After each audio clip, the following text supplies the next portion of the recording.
Another story I heard about myself. This one happened in high school. We had this teacher in high school whose kid went to our high school. His name was Mr. McNamara, and his son Jake McNamara went to our high school. He was a sophomore when I was a senior, so he was 2 years behind me.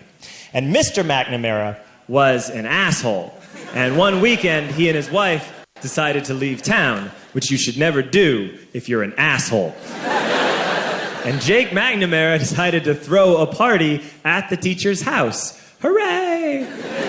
And everyone around town heard about it, and we all got up individually and thought, okay, let's go over there and destroy the place. I walked into this party, everyone I had ever met was there, and everyone was drinking like it was the end of the world. People were drinking like it was the Civil War and a doctor was coming to saw our legs off. It was totally unsupervised. We were like dogs without horses. We were running wild. I walked down to the basement. They had a pool table in the basement. One dude took a running start and threw his body onto the pool table and broke it in half. Another kid found out which room was Mr. McNamara's and went upstairs and took a shit on his computer.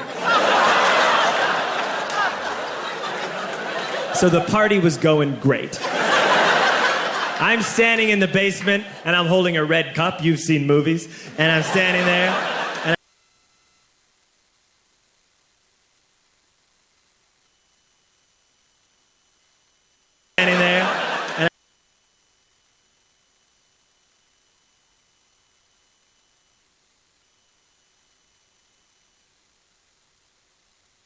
I'm holding a red cup, and I'm starting to black out. And I guess someone said, like, something, something, police.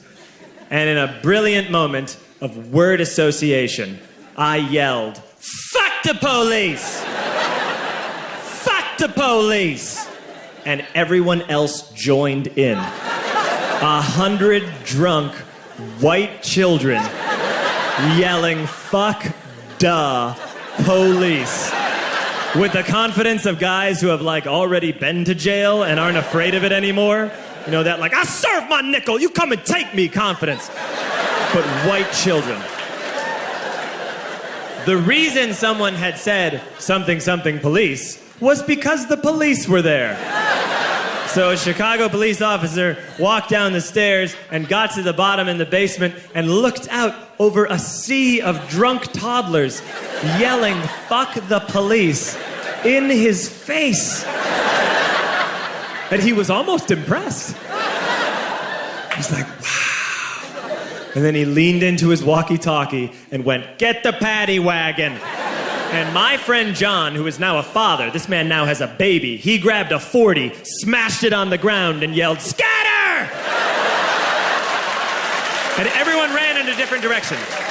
We all ran in different directions. It was like that scene in Ratatouille when the humans come in the kitchen and all the rats go in different ways. We all ran in different directions. I ran into the laundry room and I jumped up on the washing machine and I crawled out through a window into the backyard, and now I'm running through the backyard and there was this big chain link fence and I thought, I've never climbed a fence that high before. And then I woke up at home.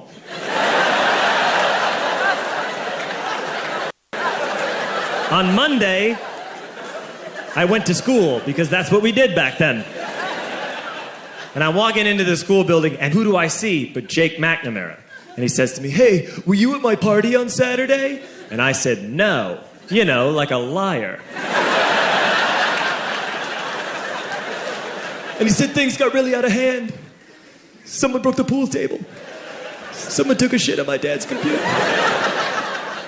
But the worst thing, he says, the worst thing is that someone stole these old antique photos of my grandmother, and my parents are freaking out about it. And I had that thought that only blackout drunks and Steve Urkel can have.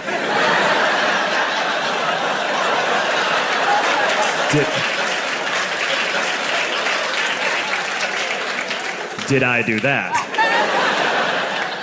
I figured, no, I wouldn't have done that. But I was never sure until 2 years later. Relax. I'm playing video games with this kid named Alex that we also went to high school with. 2 years later, we've graduated by now. We're playing video games for a couple hours. And then Alex says to me, hey, come here, I want to show you something. And he takes me into his bedroom. and then he takes me into a side room off of his bedroom. Never a good thing to have.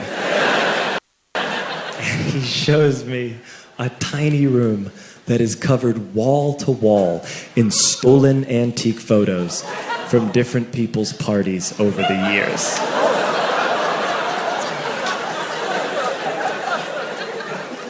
And I said, why? Why do you do this? And Alex said, because it's the one thing you can't replace.